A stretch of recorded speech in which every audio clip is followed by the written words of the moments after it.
Hello friends, শুভ সন্ধ্যা। এখন সন্ধ্যা তো প্রায় হয়েই গেছে, ওই জন্য শুভ সন্ধ্যাটা বলে দিলাম।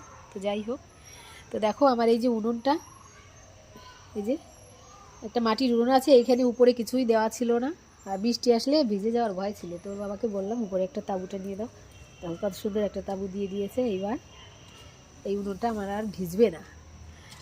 তো এখানে এখন রান্নাবান্নাও করা যাবে। আর এখানে কাঠে, যখন ধরো গ্যাস থাকবে না, এমার্জেন্সি রান্না করতে হবে, তখন আমি এই কাঠে করতে পারবো, কোনো অসুবিধা হবে না। তার জন্য দেখেছো কত সুন্দর একটা তাঁবু লাগিয়ে দিয়েছে, আপনারা ভালো হয়েছে না?